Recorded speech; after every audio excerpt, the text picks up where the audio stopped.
cast my mind to Calvary, where Jesus bled and died for me. I see his wounds, his hands, his feet, my Savior on that cursed tree. Shalom, selamat pagi.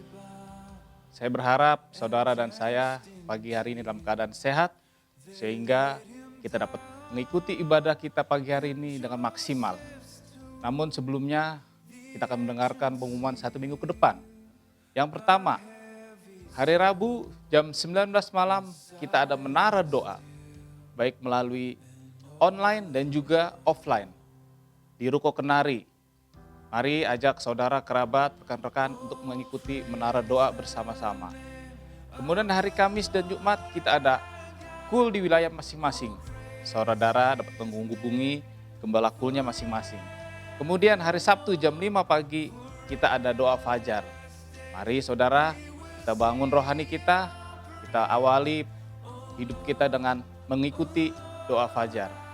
Kemudian jam 5 sorenya kita ada ibadah kul sekolah minggu. Mari Bapak Ibu Saudara, kakak-kakak, ajak adik-adik kita untuk mengikuti acara ibadah sekolah minggu jam 5 sore. Kemudian hari Minggu seperti biasa, ibadah kita masih dilakukan dengan online. Jam 8 pagi bisa mengakses lewat YouTube ataupun lewat Facebook. Baik, itu pengumuman GBBKP Aston 1 pekan, pesan gereja dan pemerintah. Mari ikuti anjuran pemerintah dengan protokol kesehatan, dengan mengikuti 3M. Pertama, memakai masker. Yang kedua, menjaga jarak. Dan yang ketiga, kita rajin mencuci tangan. Sekian pengumuman 1 minggu ini. Tuhan Yesus memberkati dan selamat beribadah.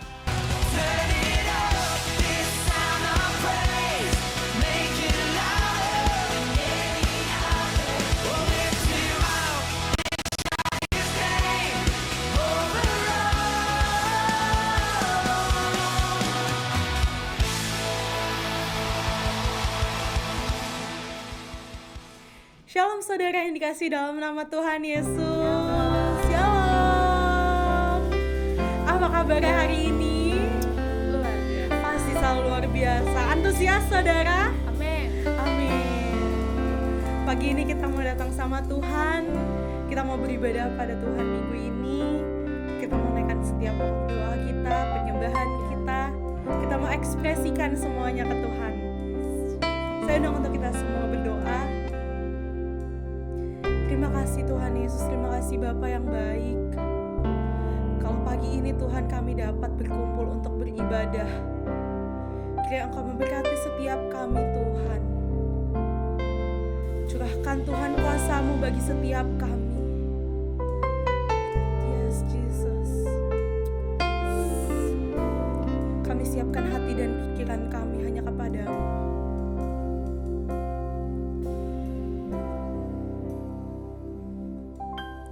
Syukur atas kuasa salib-Mu, tak terjangkau akal budiku. Kau yang mulia rela jadi hina. Terima kasih Kau telah bersedia.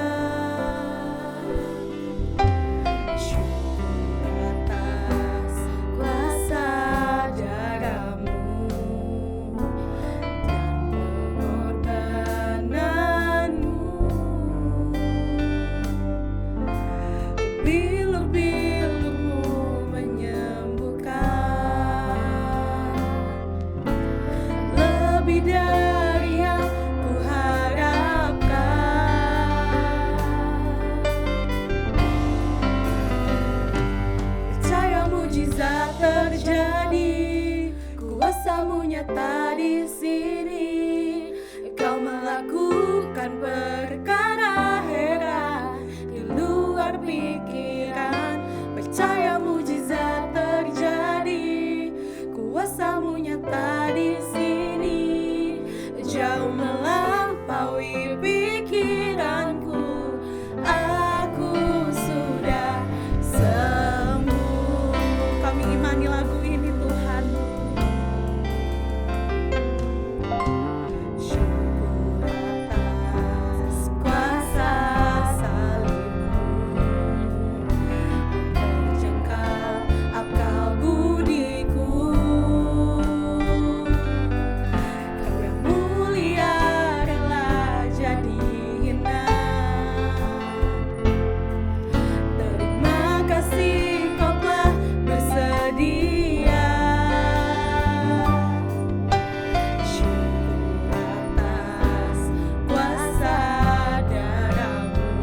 mujizat terjadi, kuasa-Mu nyata di sini.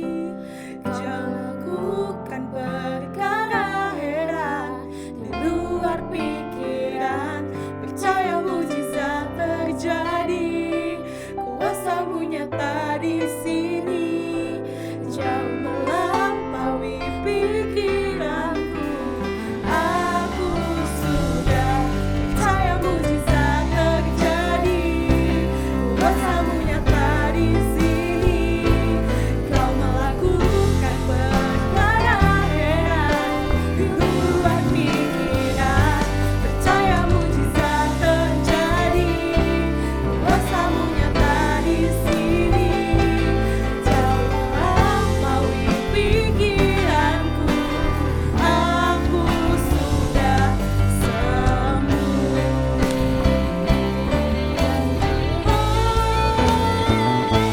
Percaya mujizat terjadi, kuasa-Mu nyata di sini. Kau melakukan perkara heran di luar pikiran. Percaya mujizat terjadi, kuasa-Mu nyata di sini. Jauh melampaui pikiranku, aku sudah sembuh. Jauh melampaui pikiranku, aku sudah sembuh. Jauh melampaui pikiranku, aku sudah sembuh. Sorakan haleluya, haleluya, haleluya. Kami percaya Tuhan, kami percaya Tuhan, segala penyakit yang kami hidup sudah sembuh di dalam nama Tuhan Yesus. Terima kasih Tuhan Yesus.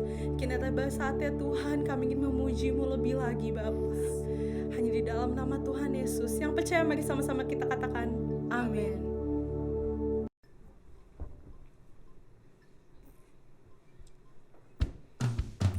Saya undang untuk kita semua bangkit berdiri saudara. Kita mau ekspresikan tarian kita sama Tuhan, amin.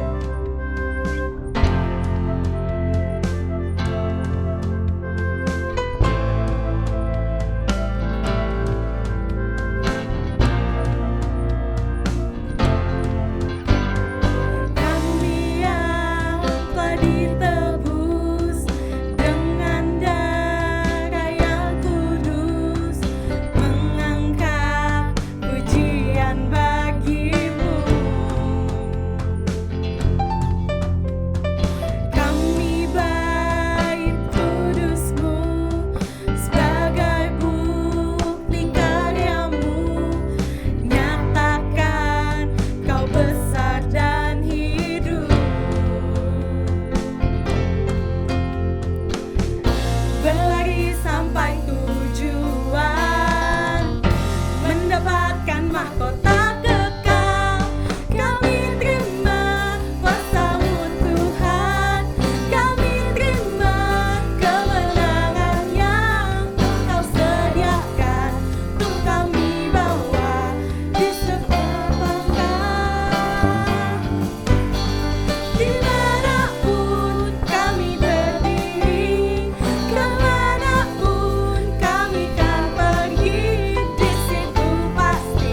Mu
Salam untuk semua, kita duduk kembali. Mari kita siapkan hati kita siapkan pikiran kita. Kita mau masuk ke dalam kebenaran firman Tuhan.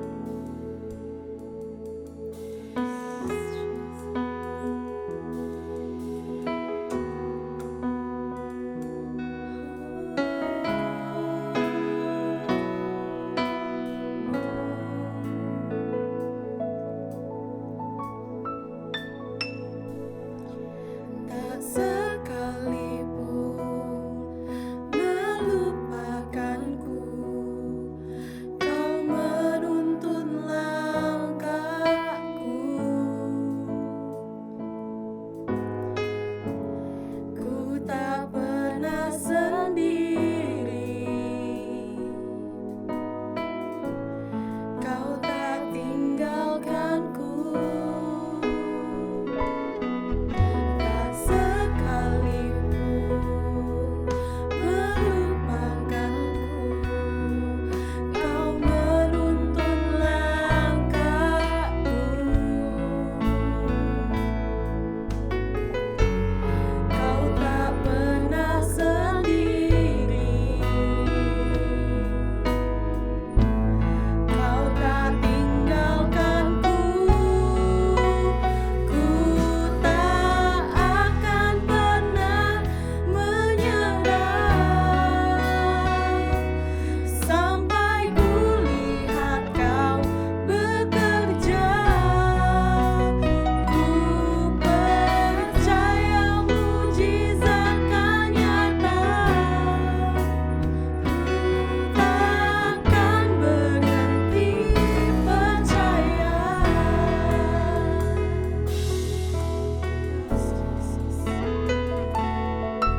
Tak sekalipun melupakanku, Kau menuntun langkahku. Ku tak pernah sendiri, Kau tak tinggalkanku. Ku tak akan pernah menyerah sampai ku lihat Kau bekerja. Ku percaya mujizat kan nyata. Ku takkan berhenti percaya. Ku tak akan pernah menyerah sampai ku lihat Kau bekerja. Ku percaya mujizat kan nyata. Ku takkan berhenti percaya.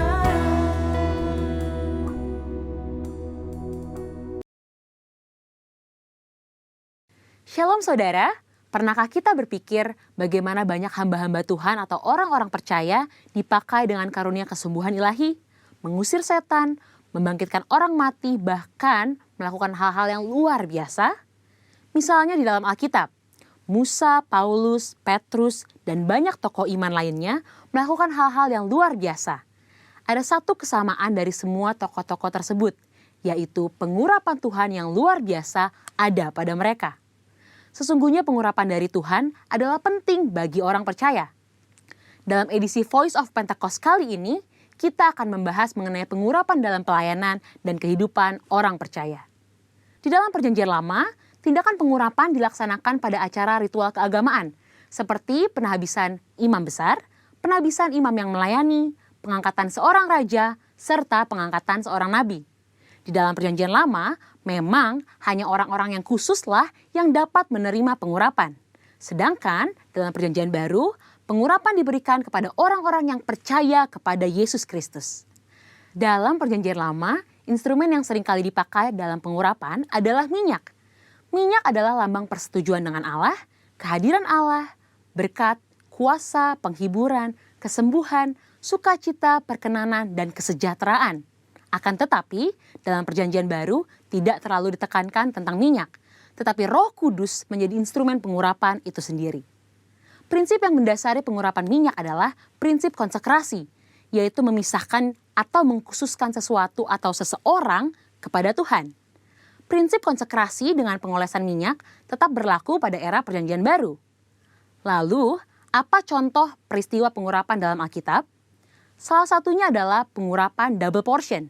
Pengurapan 2 kali ganda sangat dikenal dalam gereja aliran Pentakosta dan karismatik.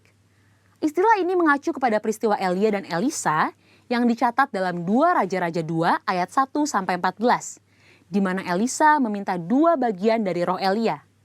Salah satu dampak dari pengurapan double portion yang diterima Elisa adalah mujizat-mujizat yang Tuhan kerjakan melalui pelayanan Elisa 2 kali lipat lebih banyak dari Elia. Hal ini tidak membuktikan bahwa Elisa lebih hebat dari Elia, justru lebih membuktikan bagaimana mentoring yang dilakukan Elia kepada Elisa berhasil.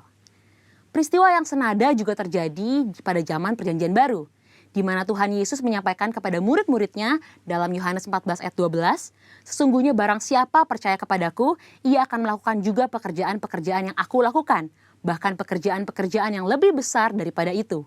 Maksud perkataan Tuhan Yesus bukan berarti orang percaya lebih hebat darinya, melainkan orang percaya akan melakukan pelayanan yang menjangkau lebih banyak orang, serta pelayanan kepada bangsa-bangsa non-Yahudi. Dengan perkembangan teknologi, internet, dan media sosial, kini semua pelayanan penjangkauan dimungkinkan. Roh Kudus memenuhi dan mengurapi orang percaya untuk melakukan pelayanan tersebut. Pengurapan double portion merupakan pengurapan untuk pelayanan yang lebih besar. Umumnya terjadi dalam konteks bapa rohani dengan anak rohani. Orang percaya yang merindukan pengurapan tersebut tentu harus membangun hubungan bapa anak dengan pemimpin rohani yang Tuhan Yesus tempatkan di atasnya. Selanjutnya, apa maksud dan tujuan dari pengurapan? Dalam Lukas 4 ayat 18-19 dijelaskan bahwa Yesus Kristus sebagai yang diurapi. Jikalau Yesus saja menerima pengurapan dari Allah, terlebih lagi kita sebagai orang percaya. Oleh karena itu, pengurapan harus disadari sebagai bagian dari perjalanan orang percaya dalam menjalankan panggilan Kristus. Dalam hidup setiap hari, Tuhan pun telah berkata bahwa Ia sebagai gembala yang baik akan mengurapi kepala orang percaya dengan minyak. Pengurapan yang diberikan kepada orang-orang percaya dalam era Perjanjian Baru bukanlah untuk tujuan keselamatan atau berkat secara jasmani, namun untuk tujuan pelayanan, yaitu pemberitaan Injil dan menyatakan kuasa Allah. Dan yang terakhir, pengurapan merupakan bagian tidak terpisahkan dari hidup orang percaya. Salah satu yang membedakan antara orang percaya dengan orang yang belum percaya adalah adanya pengurapan Tuhan dalam hidupnya. Sebagai pengikut Kristus, pengurapan bukanlah sesuatu yang asing, melainkan menjadi bagian yang penting dalam perjalanan iman dan keseharian kita. Dengan demikian, orang yang percaya kepada Kristus sudah seharusnya menjadikan pengurapan sebagai bagian yang penting dan tidak terpisahkan dari hidup mereka. Sekarang adalah era Pentakosta yang ketiga, di mana orang percaya menjadi the messenger of the third Pentecost. Dan pengurapan sungguh sangat kita perlukan untuk menuntaskan amanat anggungnya. Misi kerajaannya tidak dapat dilakukan dengan kekuatan kita sendiri.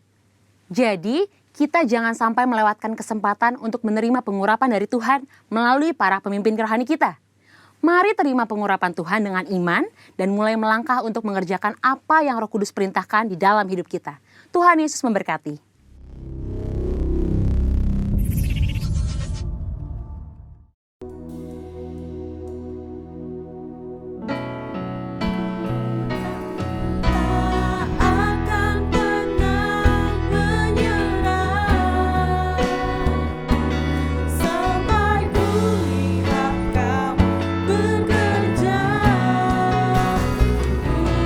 Percaya mujizat kan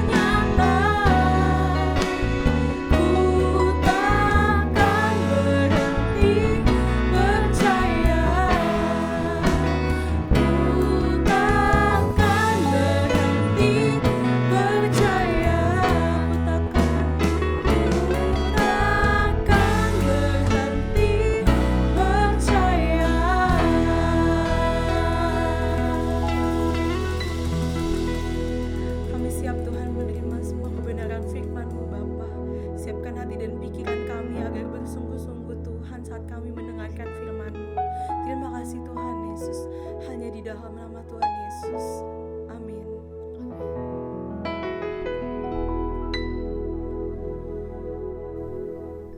Shalom saudara yang dikasih Tuhan, kini saatnya kita diperlengkapi dengan kebenaran firman dalam ibadah yang penuh sukacita pada hari Minggu ini.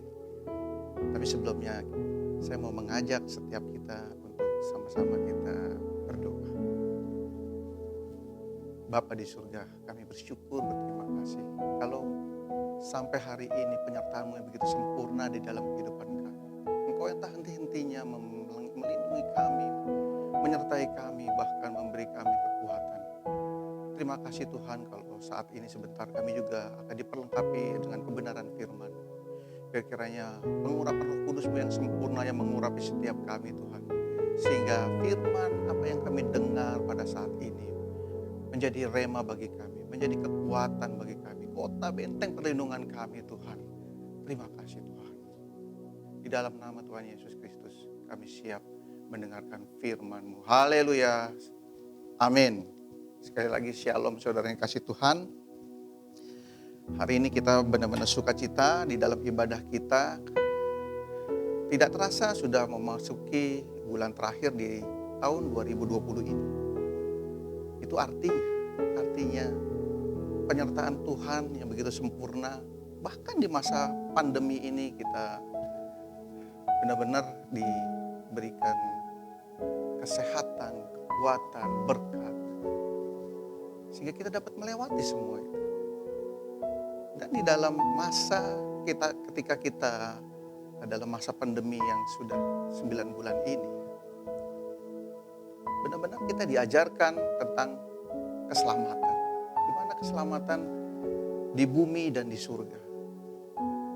Ya, kita sebagai orang percaya kita pasti diselamatkan dan kita menerima hidup kekal. Tapi bukan cuma itu, Tuhan juga mau memberi keselamatan kita di bumi. Terbukti dengan kita juga sampai saat ini, puji Tuhan kita masih dalam keadaan sehat, amin. Dan di dalam keselamatan itu, semua adalah kasih karunia Tuhan. Seperti ayat yang saat ini saya akan bacakan bagi saudara. Pada Efesus 2 ayatnya yang ke-8 sampai ke-9. Saya bacakan bagi saudara. Inilah firman Tuhan.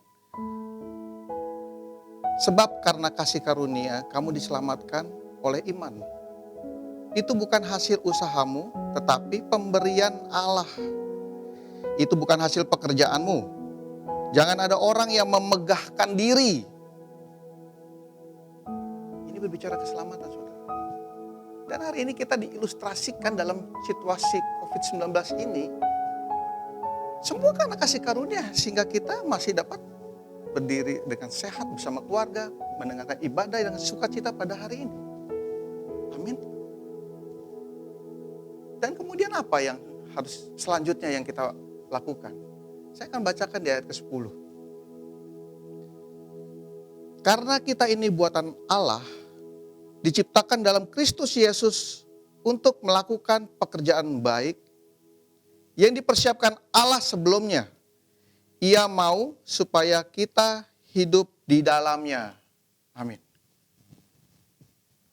Saudara perhatikan, di ayat ke-8 ke-9 kita diberitahukan bahwa keselamatan adalah kasih karunia. Semua karena Kristus Yesus yang telah mencurahkan darahnya di kayu salib. Dan itu merupakan anugerah. Dan di ayat ke-10-nya kita diberitahukan bahwa kita ini menjadi ciptaan baru dari Allah. Dan di sini dikatakan untuk melakukan pekerjaan baik yang dipersiapkan Allah sebelumnya. Dan bukan cuma itu, Ia mau supaya kita hidup di dalamnya. Ini berbicara kita. Berarti semua orang percaya yang melakukannya. Berarti ada satu misi, ada satu pekerjaan yang Tuhan sendiri sudah persiapkan bagi kita yang telah lahir baru untuk kita mengerjakannya dan bahkan kita tinggal di dalamnya karena kita telah memperoleh keselamatan itu. Jangan dibalik ya saudara ya, bukan dibalik, bukan kita mengerjakan supaya mendapatkan keselamatan, tetapi karena kita mendapatkan keselamatan di dalam Kristus Yesus, Tuhan mempersiapkan suatu pekerjaan baik yang kita akan melakukannya dan bahkan kita tinggal di dalamnya. Saudara bisa paham maksud dari firman ini ya? Saudara bisa paham ya? Pertanyaannya, pekerjaan apa? Pekerjaan apa yang sudah dipersiapkan Allah Bapa kita? Untuk kita mengerjakannya, bahkan kita tinggal di dalamnya. Ini yang menjadi pertanyaan. Pekerjaan apa sih yang harus kita kerjakan setelah kita menerima keselamatan itu di dalam Kristus? Wow. Sebagai orang percaya kita perlu mengerti benar-benar teks ini. Apa sih yang harus kita kerjakan? Karena ini berkaitan dengan kita tinggal di dalamnya. Kita menikmati apa yang kita kerjakan itu. Pak, itu amanat agung. Memberitakan Injil dari Yerusalem, Samaria sampai ke ujung bumi. Ya, saya setuju. Saya setuju bahwa kita akan memberitakan Injil. Itu sudah tertuang di firman Tuhan di Kisah Para Rasul. Tapi pada faktanya tidak semua orang percaya loh memberitakan firman. Tidak semua orang percaya yang pergi ke satu tempat memberitakan firman, kemudian bermisi kemana, satu tempat ke daerah untuk memberitakan firman. Jadi teks ini dikatakan bahwa kita buatan Allah untuk melakukan pekerjaan supaya kita, berarti ini semua orang percaya, bukan beberapa orang yang dipilih Tuhan untuk melakukan misi. Berarti ini semua kita melakukannya pekerjaan itu. So what? Apa pekerjaan itu? Pekerjaan apa yang Tuhan telah persiapkan itu? Hari ini saya mau mengajak saudara untuk kita belajar melihat apa yang Tuhan sudah tetapkan di dalam setiap kita. Karena kita orang percaya, setiap kita sudah ditetapkan Tuhan memiliki satu misi di dalam hidupnya. Setiap masing-masing pribadi lepas pribadi untuk kita mengerjakannya, bahkan tinggal di dalamnya. Inilah kenapa saya mau mengajak saudara untuk kita belajar. Saya akan mengajak saudara untuk kita melihat satu ilustrasi cerita di dalam Yunus. Saudara pasti tahu cerita Yunus. Amin. Saudara pasti tahu cerita Yunus yang dimakan ikan. Saya akan ulang kisah ini di pasal 1 buat saudara. Amin. Saya akan bacakan bagi saudara Yunus 1, tapi saya langsung di ayat kedua. Ayat kedua, jadi yang pertamanya Tuhan berfirman kepada Yunus. Ayat keduanya, inilah firman Tuhan. Bangunlah, pergilah ke Niniwe, kota yang besar itu. Berserulah terhadap mereka karena kejahatannya telah sampai kepadaku. Wow, berarti di Niniwe ini sudah luar biasa kejahatannya ya. Dan ingat, di mana ada dosa, disitulah kasih karunia berkelimpahan. Saya lanjutkan di ayat ketiga. Tapi Yunus bersiap untuk melarikan diri ke Tarsis, jauh dari hadapan Tuhan. Jadi Yunus menolak. Dia malah melarikan diri ke Tarsis, jauh dari hadapan Tuhan. Ia pergi ke Yafo dan mendapatkan di sana sebuah kapal yang akan berangkat ke Tarsis. Jadi bertolak belakang dari Niniwe. Gitu. Ia membayar biaya perjalanannya, lalu naik kapal itu untuk berlayar bersama-sama dengan mereka. Mereka ini pelaut-pelaut ya, awak kapal pelaut-pelaut ke Tarsis jauh dari hadapan Tuhan. Saudara pasti sudah tahu cerita Yunus bahwa Yunus diberikan satu misi oleh Tuhan, Allah Yahweh, ya. Tapi Yunus melarikan diri, dia tidak mau melakukan misi itu. Saya lanjutkan di ayatnya yang keempat. Jadi ketika Yunus naik kapal itu bersama pelaut-pelaut itu, ayat keempatnya Tuhan mendatangkan angin ribut ke laut, lalu terjadilah badai besar sehingga kapal itu hampir terpukul hancur. Dan di ayat kelimanya, awak kapal menjadi takut. Nah ini, awak kapal menjadi takut, masing-masing berteriak-teriak kepada Allahnya. Dan mereka membuang ke dalam laut segala muatan kapal untuk meringankannya. Jadi buangin barang-barang di dalam kapal supaya lebih ringan, supaya tidak tenggelam. Mereka ketakutan awak kapal itu. Tetapi apa yang dilakukan Yunus? Yunus malah turun ke dalam ruang kapal yang paling bawah dan berbaring di situ, lalu tertidur nyenyak. Memang dari awal Yunus ini tidak mau melakukan apa yang misi yang sudah diberikan dari Allah. Ayat ke-6-nya, datanglah nakoda mendapatkannya sambil berkata, bagaimana mungkin kau tidur nyenyak? Bagaimana mungkin kau tidur nyenyak, orang udah tahu lagi badai, kapal mau tenggelam. Dikatakan bangunlah, berserulah kepada Allahmu. Kenapa? Karena awak kapal pelaut-pelaut itu sudah berseru-seru kepada Allah-Allahnya. Karena pada saat itu memang mereka banyak sekali penyembahan-penyembahan dari Allah-Allah yang lain, dewa-dewa yang lain. Dan pelaut-pelaut ini berseru kepada Allah-Allah mereka, dewa-dewa mereka, dan laut tetap saja bergelora. Tetap saja mengamuk dan hampir menenggelamkan kapal itu. Sehingga dia menyuruh Yunus, berserulah kepada Allahnya, barangkali Allah akan mengindahkan kita sehingga kita tidak binasa. Lalu berkatalah mereka, kemudian mereka mencoba untuk membuang undi karena pada saat itu, pada masa itu memang suatu kebiasaan membuang undi untuk menentukan. Ya, dan Yunus kena undi itu. Yunus kena undi dan berkatalah mereka kepadanya di ayat ke-8, beritahukan kepada kami karena siapa kita tertimpa oleh malapetaka ini? Apa pekerjaanmu dan dari mana engkau datang? Apa negerimu dan dari bangsa manakah engkau? Jadi para pelaut-pelaut ini menanyakan ke Yunus, kamu dari mana? Bangsa dari mana? Dan Yunus menjawab, perhatikan saudara. Di ayat ke-9-nya, sautnya kepada mereka, aku seorang Ibrani. Aku takut akan Tuhan. Nih, Tuhan ini tulisannya, maksudnya Allah Yahweh. Allah yang empunya langit dan yang telah menjadikan lautan dan daratan. Di ayat ke-10-nya, orang-orang ini menjadi sangat takut. Lalu berkata, apa yang telah kau perbuat? Jadi ketika Yunus mengatakan, saya adalah orang Ibrani, mereka ketakutan. Wow. Kenapa mereka takut? Karena mereka mendengar. Mereka mendengar bahwa Ibrani ini, bangsa Ibrani ini adalah bangsa keturunan dari Abraham, di mana Abraham memiliki satu perjanjian dengan Allah Yahweh, ya, bahwa keturunannya akan diberkati, mendapat perlindungan. Bahkan Abraham begitu banyak memenangkan peperangan. Jadi Allah Yahweh mengalahkan musuh-musuhnya Abraham. Bahkan mereka juga tahu bahwa ketika bangsa Israel keluar dari Mesir, bahkan Allah Israel mengalahkan dewa-dewa dari Mesir. Firaun pun sampai tunduk kepada Allah Yahweh.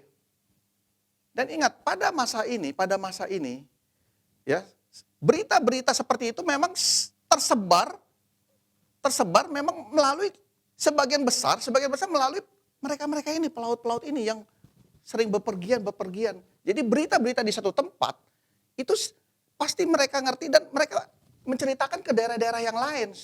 Karena mereka pelaut yang sering berpergian. Jadi selain orang-orang lain yang memberitakan tentang hal-hal yang terjadi di dalam bangsa-bangsa di sekelilingnya, ya, ini pelaut juga lebih memberitakan sampai ke pelosok-pelosok, sampai ke daerah-daerah yang lain. Waktu itu memang belum ada media sosial, saudara. Ya, jadi pelaut-pelaut ini yang awak-awak kapal ini yang lebih banyak memberitakan hal-hal yang terjadi di sekeliling bangsa-bangsa lain. Dan mereka mendengar bahwa bangsa Ibrani, yaitu Bani Israel, memiliki Allah yang begitu kuat, yang begitu perkasa, Allah Yahweh. Tuhan yang begitu perkasa, yang berkuasa atas bumi, berkuasa atas cuaca, berkuasa atas segala di muka bumi ini. Bahkan ketika Bani Israel setelah keluar dari Mesir, mengalahkan musuh-musuh Israel di dalam perlindungan Allah Yahweh. Sampai sini saudara bisa ngerti ya, kenapa begitu pelaut itu mendengar Yunus berkata, saya adalah orang Ibrani, mereka langsung takut. Mereka langsung takut, saudara. Saya lanjutkan di ayat yang berikutnya tadi, ayat 10 ya, mereka takut apa yang perbuat, gitu. Nah ayat ke-11-nya, bertanyalah mereka, akan kami apakan engkau supaya laut menjadi reda dan tidak menyerang kami lagi, sebab laut semakin bergelora, semakin bergoyang, semakin bergelora. Nah, saut Yunus kepada mereka, kepada pelaut itu, angkatlah aku, campakkanlah aku ke dalam laut, maka laut akan menjadi reda dan tidak menyerang kamu lagi. Sebab aku tahu bahwa karena akulah badai besar ini menyerang kamu. Jadi Yunus memberitahukan bahwa semua karena dia menolak misi dari Allah Yahweh. Kemudian dia menyuruh mereka untuk membuang ke laut. Ini salah satu tindakan Yunus yang juga mau menghindar dari misi dari Allah. Misi yang diberikan oleh Allah. Pekerjaan yang diberikan oleh Allah. Kita sudah tahu selanjutnya, kemudian mereka lalu berdayunglah orang itu dengan sekuat tenaga membawa kapal. Kemudian mereka, nah ini yang menarik di ayat ke-14. Para awak kapal itu berseru kepada Tuhan. Berseru kepada Tuhannya Yunus. Berkata, ya Tuhan, janganlah kiranya engkau biarkan kami binasa karena nyawa orang ini. Dan janganlah engkau tanggungkan kepada kami darah orang yang tidak bersalah. Sebab engkau Tuhan telah berbuat seperti yang kau kehendaki. Jadi karena peristiwa ini akhirnya mereka ini, para pelaut-pelaut ini berseru kepada Tuhan Allahnya Yahweh, Allah Yahweh, Allahnya Yunus. Mereka tidak lagi berseru-seru kepada Allah mereka.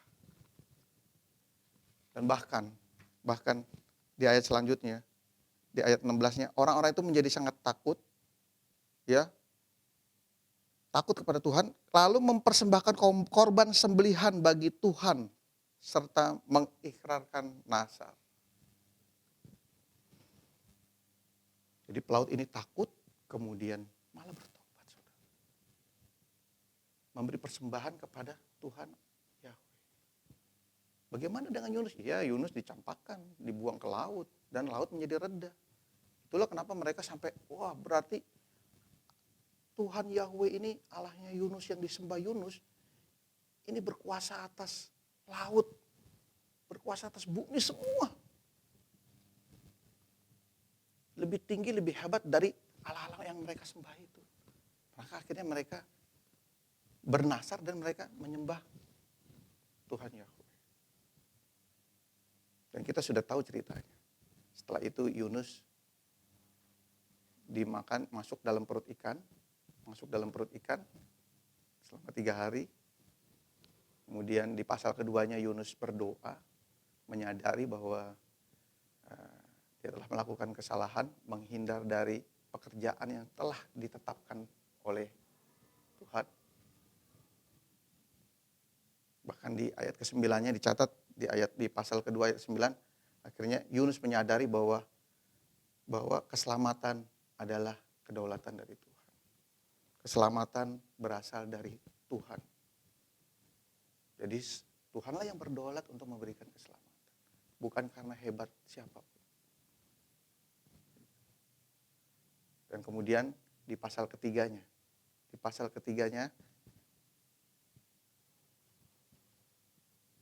Allah berfirman lagi Tuhan berfirman kembali kepada Yunus untuk memberitahukan kepada bangsa Niniwe. Di ayat keduanya Yunus melakukannya. Dan ayat ketiganya saya bacakan, bersiap-siaplah Yunus lalu pergi ke Niniwe sesuai dengan firman Allah.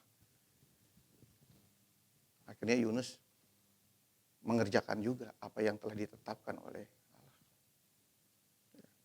3 hari perjalanan luasnya Niniwe itu. Dan di ayat keempatnya, mulailah Yunus masuk ke dalam kota itu sehari perjalanan jauhnya. Lalu berseru, 40 hari lagi, maka Niniwe akan ditunggang balikan. Wow.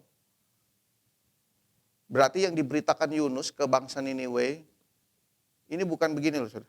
Bukan, ayo bertobat. Kejahatan sudah didengar Allah, ayo bertobat. Bukan. Ini suatu statement hukuman. 40 hari lagi, Niniwe akan ditunggang balikan. Itu yang dikatakan Yunus ke bangsa Niniwe. Dan surprise di ayat kelimanya, orang Niniwe percaya kepada Allah. Lalu mengumumkan puasa dan mereka, baik orang dewasa maupun anak-anak, mengenakan kain kabung. Bahkan, jadi mereka mendengarkan Yunus berkata satu hukuman yang akan ditimpakan kepada mereka. Mereka percaya kepada Yunus. Bahkan berita tentang ini sampai kepada raja kota Niniwe. Jadi penguasa kota Niniwe mendengar itu. Bahkan setelah raja kota Niniwe itu mendengar berita tentang akan ditunggang balikkan kotanya, akan diratakan, dihancurkan, ia berseru. Dia bahkan memerintahkan untuk seluruh bangsa, seluruh orang, manusia, ternak, lembu, dan domba tidak boleh makan apa-apa, tidak boleh makan rumput, dan tidak boleh minum air. Haruslah semuanya manusia dan ternak berselubung kain kabung dan berseru dengan keras kepada Allah. Berseru dengan keras kepada Allahnya Yunus, Allah yang Tuhan memperkasa. Serta haruslah masing-masing berbalik dari tingkah lakunya yang jahat dan dari kekerasan yang dilakukannya. Dengan harapan Allah akan berbalik dan tidak melakukan penghukuman. Saya yakin saudara sudah sering dengar cerita ini. Tapi saudara, perhatikan di ayat keempat. Perhatikan di ayatnya yang keempat, pasal ketiga. Yunus masuk ke kota, 40 hari lagi, dia mengatakan 40 hari lagi Niniwe akan ditunggang balikan. Yang diperkatakan Yunus ini sesuatu hukuman malah. Dan herannya di ayat kelima, langsung di ayat kelima ini, orang Niniwe langsung percaya. Dan mereka bertobat. Bahkan rajanya, penguasa di kota Niniwe pun bertobat. Memerintahkan seluruh bangsa Niniwe untuk bertobat.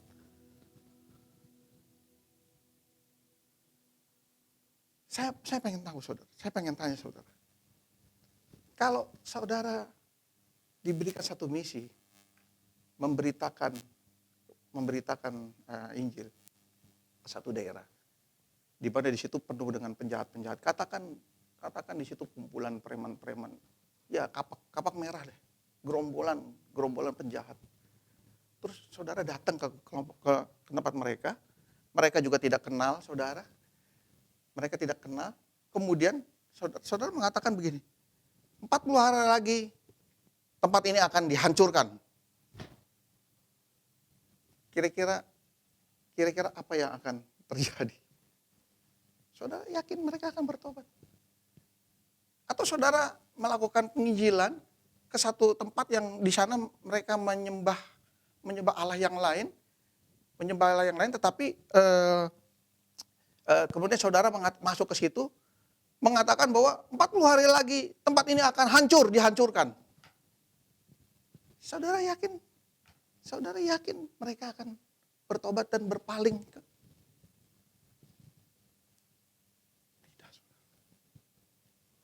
Bisa yang terjadi mungkin saudara ditangkap oleh mereka, dianiaya sama mereka. Tetapi apa yang terjadi dengan Yunus?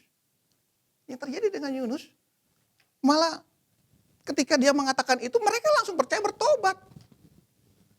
Jadi apa ini? Apa yang terjadi yang saat ini?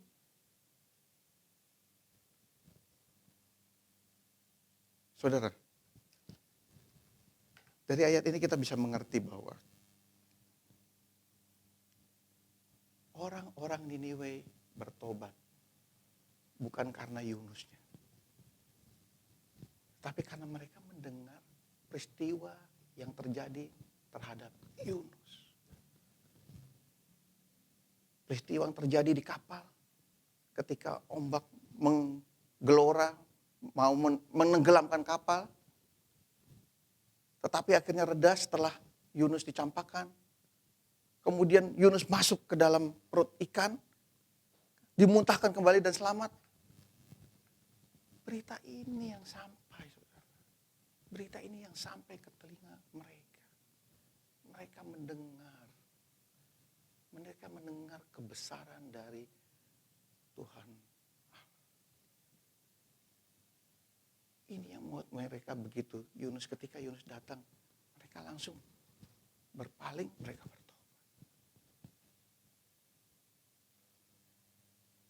Padahal kita bisa lihat, apa sih yang dilakukan Yunus? Apa? Diperintah melarikan diri, malah selalu pengennya segera, pengennya mati. Campakkan ke laut. Bahkan di pasal keempatnya ditulis, di pasal keempatnya di ayatnya yang ketiga, karena Niniwe mendapatkan pengampunan, jadi Yunus kesal, saking kesalnya dia berkata, sebab aku tahu engkaulah Allah yang pengasih dan penyayang, yang panjang sabar dan berlimpah kasih setia, serta menyesal karena malapetaka yang hendak didatangkannya. Nah kemudian di ayat ketiganya, jadi sekarang ya Tuhan, cabutlah kiranya nyawaku karena lebih baik aku mati daripada hidup. Saudara perhatikan di ayat ketiga, bahkan Yunus cenderung untuk udah lebih baik mati saja. Bahkan ketika pohon jarak yang Tuhan tumbuhkan untuk menutupi Yunus supaya tidak kepanasan, kemudian Tuhan membuatnya layu, akhirnya kena kepanasan lagi, Yunus juga berkata lebih baik aku mati. Saya kadang berpikir, apa sih? Kenapa Yunus seperti itu? Lebih memilih mati? Sebentar, saya mencatat di sini 2 kali berkata lebih baik aku mati. Bahkan di kapal dia mau suruh dicampakkan, bahkan waktu ada ombak, Yunus masuk ke dalam bawah kapal. Jadi lebih memilih mati, sedikit lebih memilih mati. Jadi ini benar-benar bukan karena Niniwe bertobat, itu bukan karena hebatnya Yunus atau bukan karena apa yang dilakukan Yunus. Tapi ini karena apa yang terjadi, peristiwa yang terjadi terhadap Yunus. Jadi saudara bisa paham ya kenapa saya ambil cerita ini. Supaya saudara mengerti bahwa dalam peristiwa ini, dalam cerita ini, pertobatan yang terjadi kepada bangsa Niniwe itu terjadi karena peristiwa yang terjadi terhadap Yunus. Di mana peristiwa itu kebesaran Allah, kebesaran Tuhan Yahweh diperlihatkan bagi mereka. Dan mereka akhirnya berpaling dan bertobat.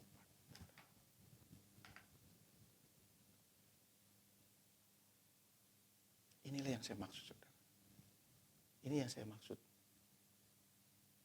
Saya akan mengajak saudara kembali lagi ke Efesus 10 Efesus 2 ayatnya yang ke-10. Karena kita ini buatan Allah, diciptakan dalam Kristus Yesus untuk melakukan pekerjaan baik yang dipersiapkan Allah sebelumnya. Ia mau supaya kita hidup di dalamnya. Wah.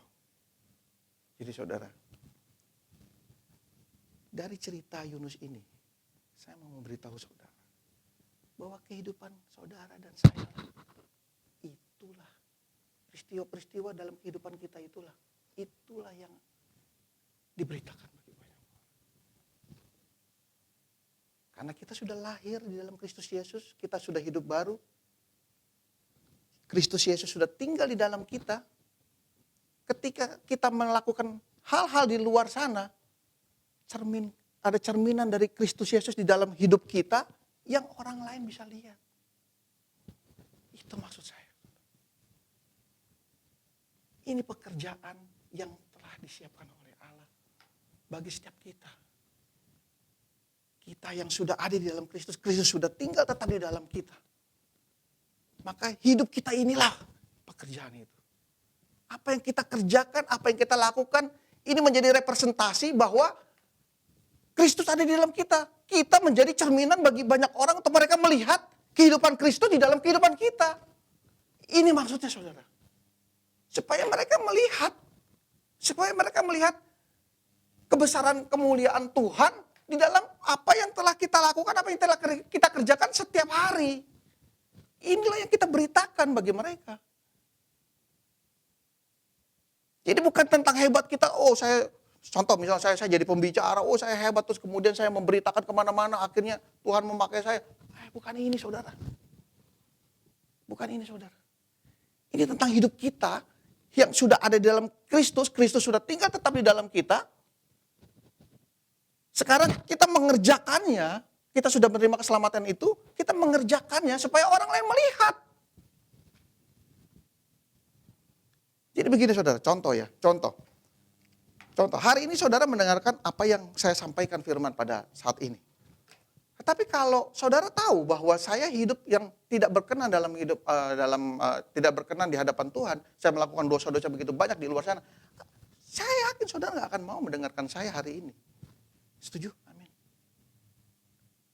Jadi pekerjaan ini bukan cuma kita memberitakan firman ini, bukan cuma kita bicara, kita beritakan ayo Injil, kemudian kita bagikan WA atau kita kirim ke teman-teman, kita kirim ke kerabat, kita kirim ke orang-orang yang masih bukan orang percaya, kita send, kita WA. Aduh, ya mohon maaf saudara, kebanyakan di-delete.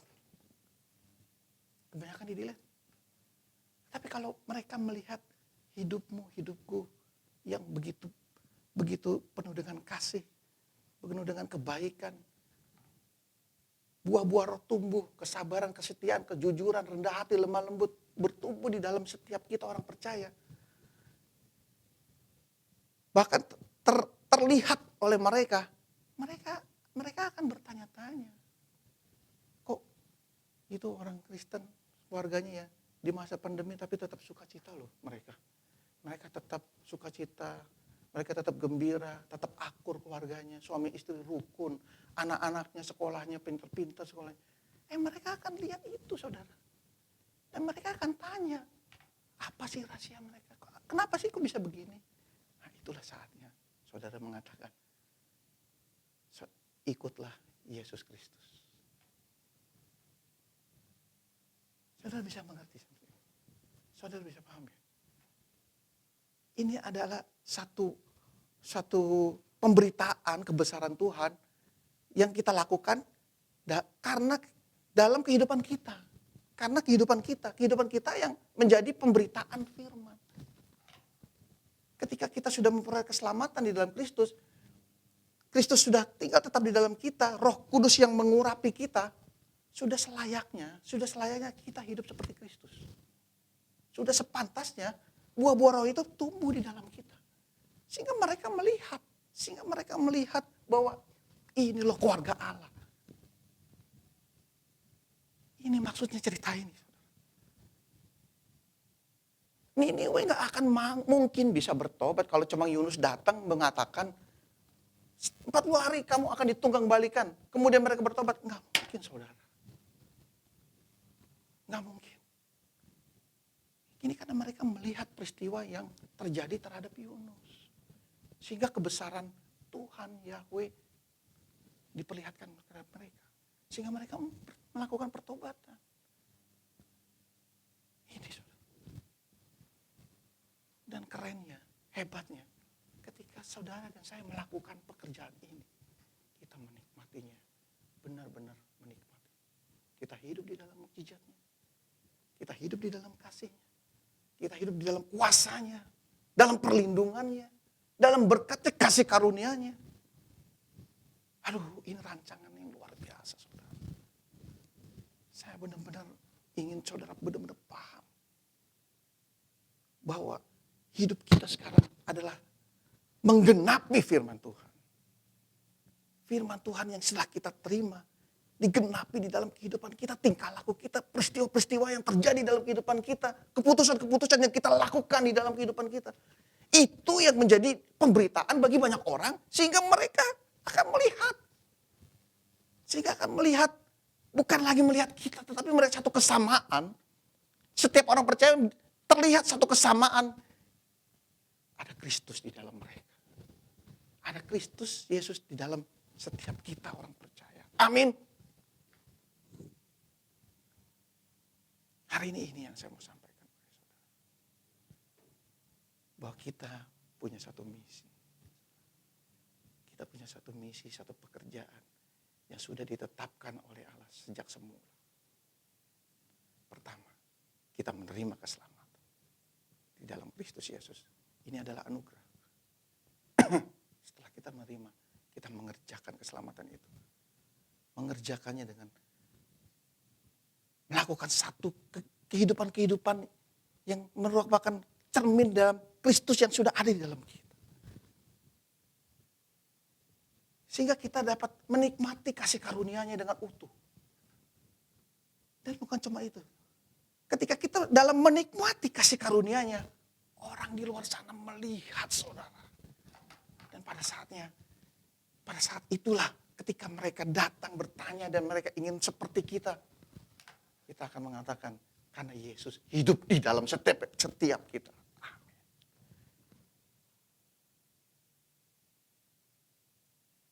Sampai sini saudara bisa mengerti ya maksud yang saya sampaikan hari ini.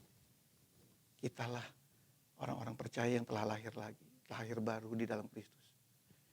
Yang bertugas menggenapi setiap firman Tuhan yang sudah ada di dalam, yang sudah ditaruh di dalam setiap kita. Ketika firman mengatakan kasihilah sesamamu, firman itu digenapi di dalam hidup kita. Ketika firman mengatakan hiduplah dipimpin Roh Kudus dan berbuahlah, firman itu digenapi di dalam kehidupan kita. Buat apa? Supaya kita menikmatinya. Dan bahkan cuma itu, ketika kita menikmatinya, kita menerimanya, wow, ada yang luar biasa saudara. Kita telah memberitakan Injil.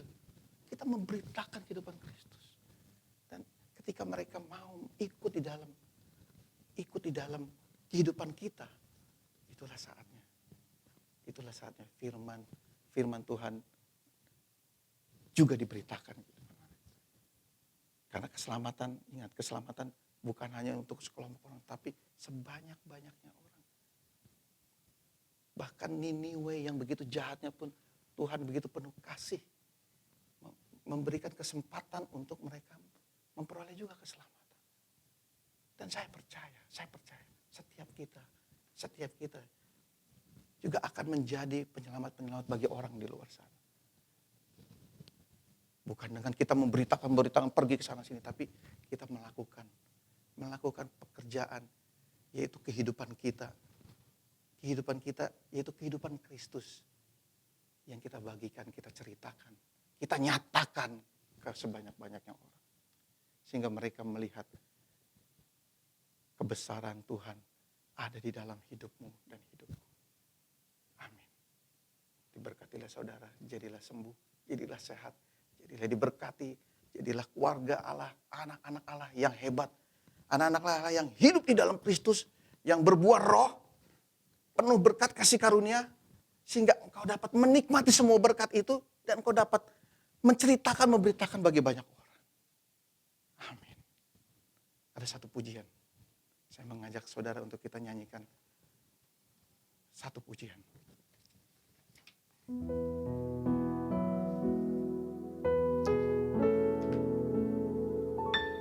Hidupku menggenapi firman-Mu,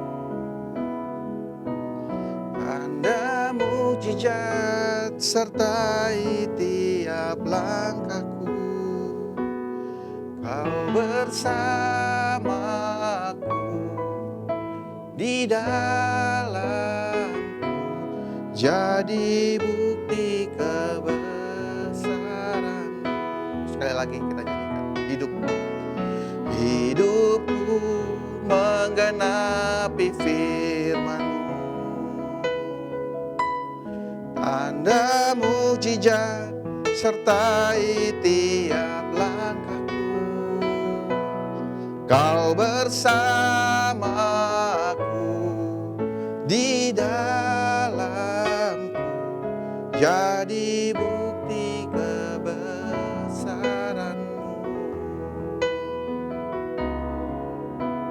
Jadi bukti kebesaran.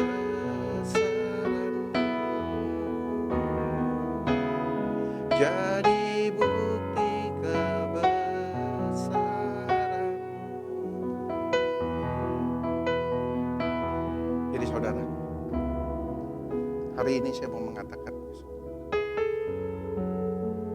kita bersyukur kita telah menerima keselamatan karena kita telah menerima Kristus. Itu kan anugerah Tuhan, anugerah yang begitu luar biasa. Bukan karena hebat kita, tapi bukan karena kita menerima itu terus kita diam aja, kita nggak ngapa-ngapain, kita yang penting terima keselamatan. Bukan itu. Ternyata lebih dari itu. Bapa kita telah mempersiapkan satu pekerjaan bagi kita. Pekerjaan yang kita dapat nikmati. Bahkan bukan cuma itu. Kita memperolehnya di dalam setiap kehidupan kita. Mukjizatnya, kuasanya, kasihnya yang begitu berlimpah di dalam setiap kita. Pemeliharaannya di dalam. Dan setiap kita memiliki misi masing-masing. Percayalah. Kalau Yunus saja yang tidak mohon maaf, dalam menurut saya Yunus gak ngapa-ngapain, itu saja bisa dipakai Tuhan. Itu dipakai Tuhan supaya bangsa di luar sana, orang yang di luar sana yang masih dalam hidup dalam dosa, bertobat dan beralih kepada Tuhan. Apalagi kita, saudara. Apalagi kita yang sudah lahir baru di dalam Kristus. Wah, ini luar biasa sekali, saudara. Ini luar biasa sekali. Karena sekarang kehidupan kita sudah ada di dalam kita. Sehingga kita dengan penuh sukacita, penuh dengan damai sejahtera kita menerimanya. Dan kita melakukannya itu. Sehingga mereka, orang di luar sana melihat kebaikan-kebaikan di dalam setiap kita yang telah tinggal di dalam Kristus. Sehingga pada akhirnya mereka semua di luar sana akan datang kepada Kristus Yesus. Tuhan yang sama. Tuhan Yesus Kristus, Tuhan yang sama yang kita semua. Sehingga mereka semua memperoleh keselamatan yang sama seperti kita. Dan kita sama-sama menjadi keluarga Allah. Bangsa kebesaran, bangsa umat Allah. Yang menerima kehidupan kekal. Dan kita sama-sama hidup di dalamnya. Sampai kedatangan Yesus kembali menjemput saudara dan saya. Menerima hidup yang kekal sampai selama-lamanya. Amin. Mari kita berdoa. Terima kasih Tuhan. Terima kasih untuk firman. Biar kiranya Tuhan, apa yang kami dengar, apa yang telah kami dengar, apa yang kami terima hari ini, firman dapat tinggal tetap diam di dalam setiap hati dan lubuk kami, Tuhan. Menjadi kekuatan kami, tuntunan bagi kami. Kami berdoa Tuhan, biar kiranya Engkau memampukan kami dalam setiap kehidupan kami. Sehingga dalam setiap aktivitas kami, kehidupan kami, setiap hari, ada Yesus Kristus di dalam kehidupan kami, Tuhan. Kami sertakan semua. Kami sertakan Kristus Yesus di dalam setiap aktivitas kami, Tuhan. Karena kami tahu hidup kami menjadi pemberitaan.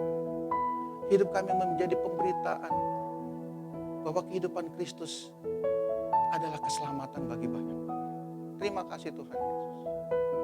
Beri kami berkat, beri kami kasih karunia-Mu. Terima kasih Tuhan Yesus Kristus. Haleluya, haleluya. Amin.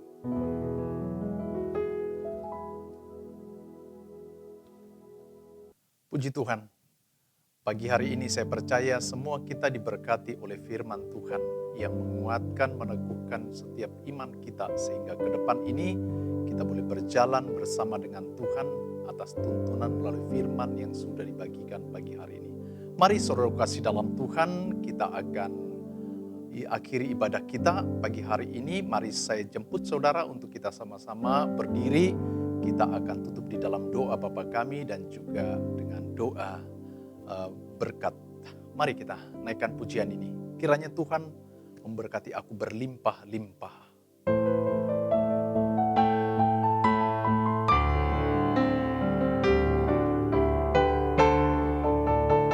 Kiranya Engkau memberkati aku berlimpah-limpah dan memperluas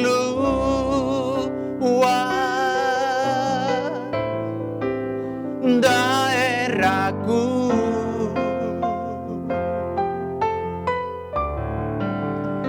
dan kiranya tanganmu menyertai aku dan melindungi aku daripada malapetaka, sehingga kesakitan tidak menimpa aku.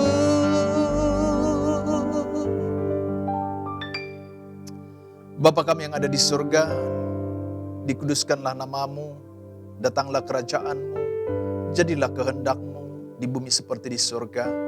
Berikanlah kami pada hari ini makanan kami yang secukupnya, dan ampunilah kami akan kesalahan kami, seperti kami juga mengampuni orang bersalah kepada kami.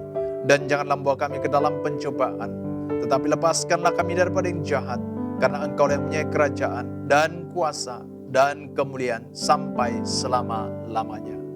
Kasih dan anugerah yang berlimpah-limpah dari Allah Bapa di dalam sorga, di dalam Putra yang tunggal Tuhan kita Yesus Kristus, persekutuan yang indah yang manis dengan Roh Kudus yang terus menyertai saudara mulai dari pagi hari ini sampai Maranatha, hidup kekal selama-lamanya. Yang selalu percaya, mari sama-sama katakan amin. Amin.